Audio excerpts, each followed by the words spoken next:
name's Sian and I'm the Obsessive Maker, and this is my channel where I like to share with you everything that I'm obsessed with making, whether it be knitting or sewing or leatherwork or anything else I want to try my hand at.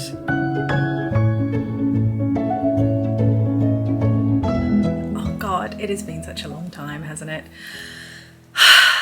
Honestly, I do have so much to catch you up on, but I just wanted to pop on here and just update you on how my year of no buy is going. But let's first start with a little bit of a life update, because that will inform or give you a bit of context around some of the things that I'm going to mention later on. So the reason you haven't actually seen me on here in a while is because it's been a bit of a challenging and transformative year so far. I mean, yeah, last year was challenging. It was pretty tough, but towards the end of the year, things I had hoped had got better, and things were on the up. But we got some, I guess, life-altering news in March, and that has just really changed my focus and my priorities since then. So that is why you haven't seen me. I've been making the most of my time with my family, and really focusing on kind of nurturing those relationships and things like that. And I've got to say,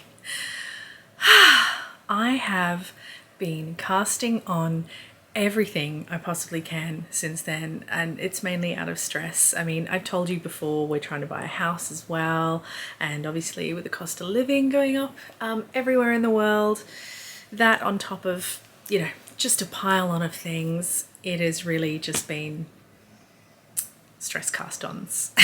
So it's been my coping mechanism, let's say. So yes, so that's just a brief life update. I won't go into any further detail on that, but that just gives you a little bit of context around some of the things I'm going to talk about in a second. So for 2023, my intention was to go no buy on yarn and fabric for 12 months. Now, I did put a little caveat in there where I said if I bought anything, they'd have to be things that I'd really appreciate and things that I'd really been wanting to try for a long time. So I did give myself a little bit of an out. But so far, we're at the, it's the 12th of June now. We're at the, I would say, almost halfway mark, and I've done really, really well. Honestly, I did better than I ever thought I would. I found my mindset had completely changed from really wanting to, well, just getting that instant gratification when I saw a yarn or fabric that I really wanted, or a project that I was excited about. I had unrestrained purchasing capability in terms of getting the supplies that I needed. But when I made my intention, my mindset changed as well. I found that I could easily go into a yarn shop or a fabric shop and not feel like I had to buy something. And that's not to say that I feel like I had to previously, but you know, when you just get the urge, it's like when you get a craving for food, like you really want to eat it. I kind of had the same feeling when purchasing yarn and fabric, and that really changed when I changed my mindset. And I realized that not only were my triggers around purchasing yarn and fabric to do with the excitement of new projects, or the excitement of new fibers, or the urgency to buy them because they were limited, but it was also an emotional response, like a coping mechanism. So that is kind of what I've come to discover over the last 6 months, is that it was easy to change my mindset, but when things have been really tough emotionally and stress-wise, that's when I've been really tempted. So yeah. So when I say I've been really good, I mean, I have been pretty good. I have caved and I have bought a couple of things that fit into that category of needing to be something that I'd appreciate or something that I've been really wanting to try. So around March, April, when all of the yarn advents were starting to be advertised for sale, it was a really challenging and emotionally stressful part of the last few months. And I thought, you know what? I really need some emotional support right now. So I ordered a couple of advents. One of them is from overseas and I've just gone blank. Oh, Artemis Yarns. I ordered their Iris advent, but I did get to the smaller one, not the full advent. So I did limit myself a little bit. I didn't go all out and just, throw my money to the wind. But I'm super excited about that because I have been really looking forward to trying her yarns or their yarns at some point. So come December, I will be able to do it. And technically, do advents count as mid-year purchases or are they just planning for 2024 makes? I don't know. I'll let you decide on that. But one of my yarny knitting friends justified it in that way for me, and it made me feel better in the moment. But the other advent I really wanted to try was Little Woolly Makes. They do an advent every year. Well, I think for the last few years, because that's when they kind of came into my sphere of influence. But yes, they bring out an advent. And again, I went for the smaller advent, not the full 28-day advent. Because, yeah, I love the idea of advents. I really want to try them. But I don't want them to end up on a shelf not being used. So that's why I chose the smaller ones. And honestly, that's all I purchased myself. That's all I purchased myself. But I was gifted yarn because my birthday was in March and my husband really helped me out and chose some mohair for me to pair with other yarns from my stash for a couple of projects. So technically I didn't buy them myself, but they are new yarns coming into my stash, but they are being used. So that's it so far. That's all I've acquired, let's say, for 2023. And that's 6 months. So that's not too shabby, Hi. Post-recording Sian here. I realised that I forgot to mention that a few months ago, my auntie actually gifted me her yarn stash. So that's another acquisition. But I did actually mention that in a previous episode. So I have been very lucky and I have been manifesting yarn, which was not the intention. The intention was to use my stash. Anyway, just wanted to pop in here and let you know that. Full disclosure. Bye. So really the intention and the reality have almost married up, but I recognize my weaknesses. And I recognize that not everyone can have, unlimited self-control.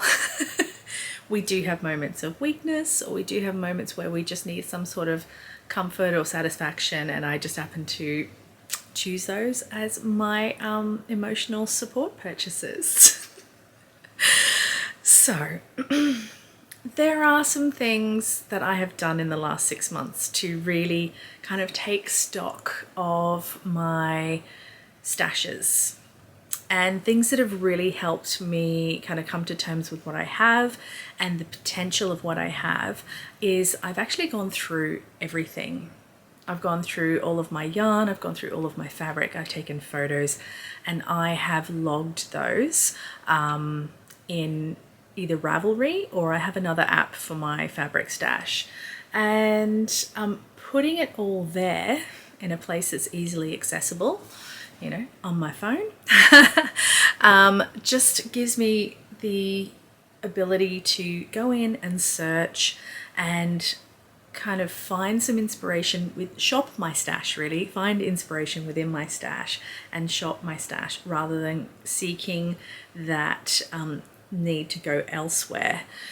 So when I've seen a project that I'm excited about trying, I can just go through my stashes electronically and find something that will match up, which has been absolutely great. But it's also helped me identify things that don't really work for me anymore.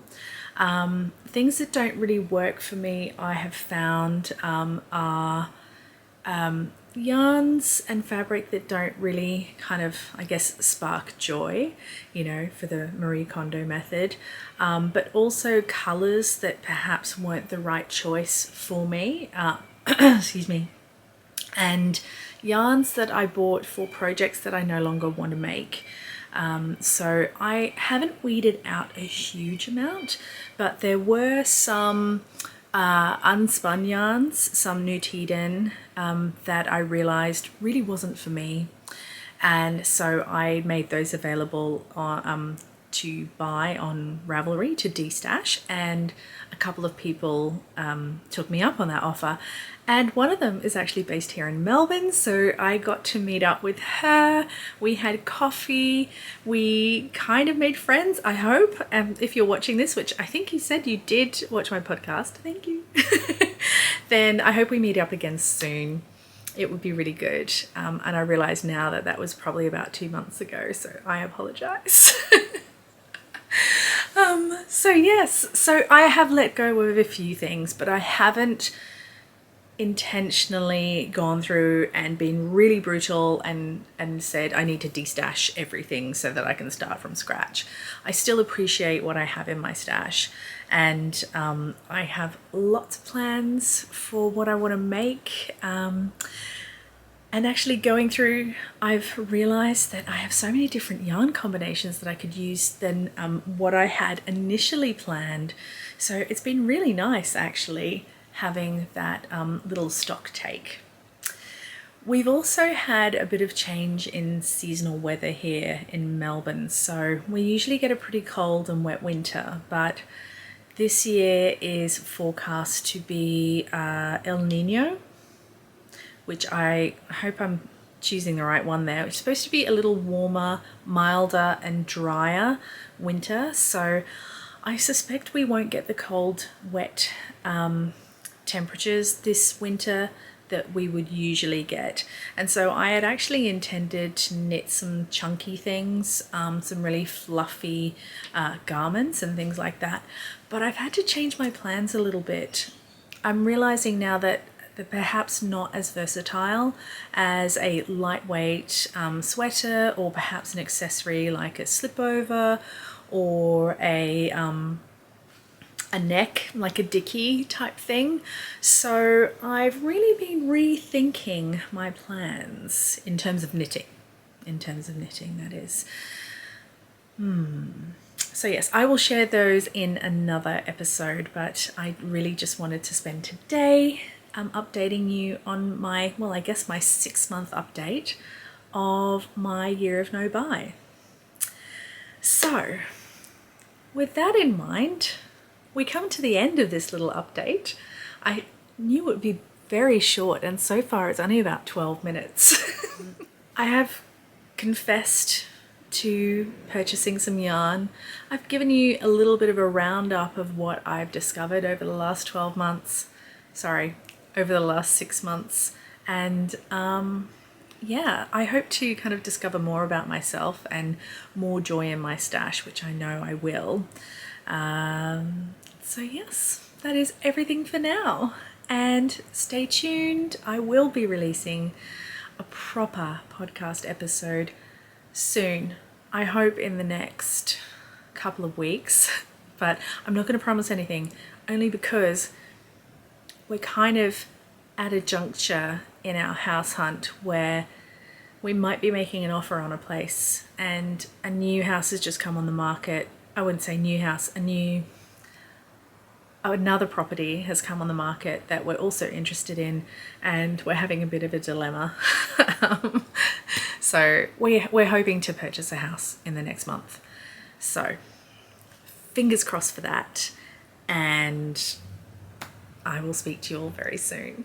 In the meantime, have a wonderful week ahead, and I hope to see you soon. Bye.